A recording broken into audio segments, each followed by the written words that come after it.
Welcome back. In today's video, we have another exciting topic. We are going to talk about building asynchronous applications with callback functions in Python. Asynchronous programming, as you know, allows you to write applications that are highly efficient and responsive, and callback functions play a key role in this paradigm. We've been doing a lot on this topic. We have already talked about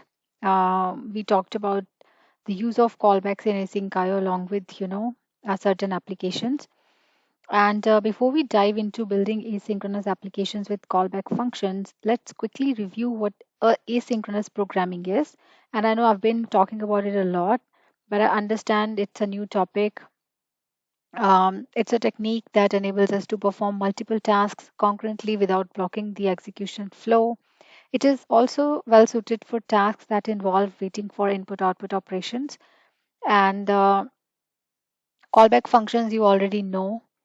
Callback functions are functions that get called when a specific event or condition occurs. And in asynchronous programming, we use callback functions to handle the completion of tasks or the occurrence of events asynchronously. Now let's see an example. Um, so we are going to create a code, right? So in this example, you will see how to build an asynchronous application using callback functions in Python. So suppose we have a scenario where we need to fetch data from multiple APIs concurrently and process the results when each API request completes. Now here's how we can achieve that using um, callback functions. I've already created the code, right? And before you run this code, you have to make sure that you have requests module installed in your system. Okay. So if you look at this code, there are a lot of things happening in this code. So let me explain this code first. So in this code, you will see a very simple demonstration. This code provides you uh, it demonstrates a basic implementation of fetching data from multiple API endpoints and processing the responses using a callback function. So if you see the example here, the process underscore API dot response function is defined to process the API response. And in this case, it simply prints the JSON content of the response using response.json. The fetch underscore data underscore from underscore API function takes a URL and callback function as arguments. It sends a get request, right, to the specified URL using the request.get function and stores the response in the response variable. So it then calls the callback function, passing the response as an argument, right? And in the main function, a list of API URLs. So this is a list, right? It's a list of API URLs. It is defined, and each URL represents an API endpoint from which data needs to be fetched. Before you run this code, you have to ensure that you actually have requests module installed in a system, and then finally, a loop is used to iterate over each URL in the API underscore URLs list.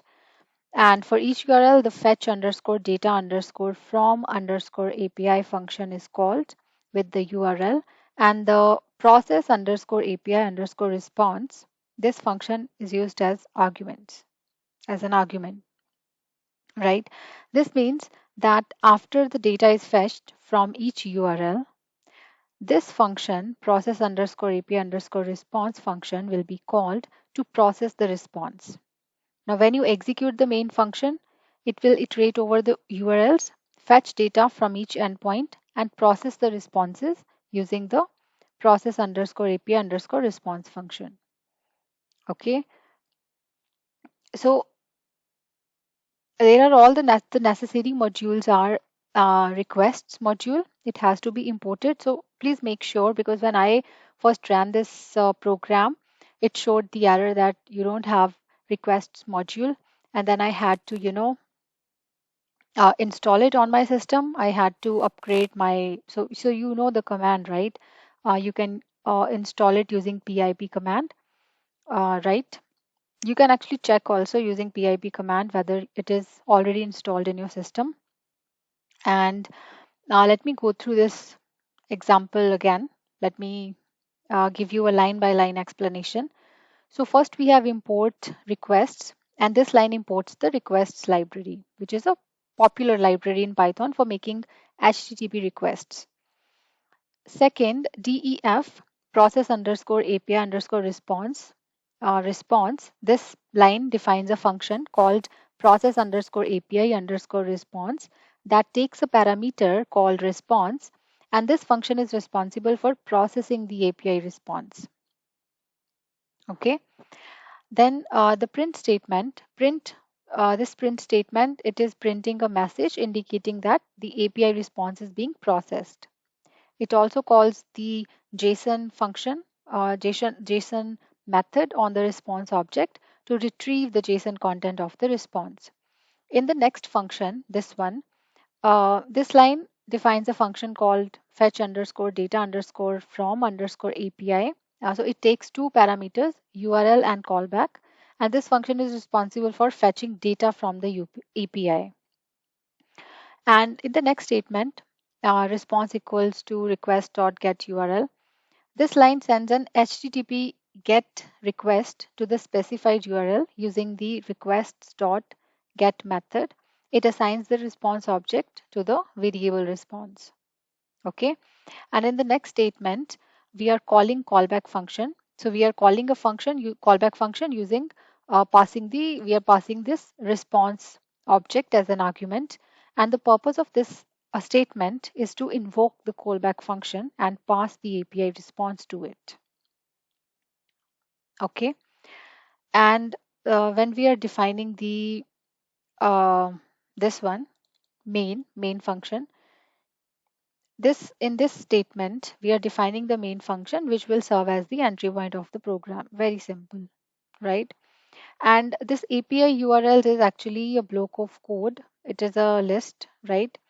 Uh, it will contain 3 URLs representing different API endpoints. And for the first one, for the first loop, uh, this loop, it will iterate, every loop, it will iterate over each URL in the list. So this list, it will iterate over this list one statement at a time. And so this loop will, when we run this statement, fetch underscore data underscore from underscore API, right?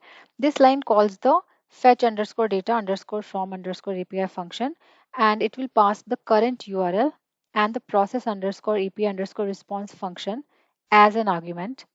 This will fetch data from the API using the specified URL and then invoke the callback function to process the response.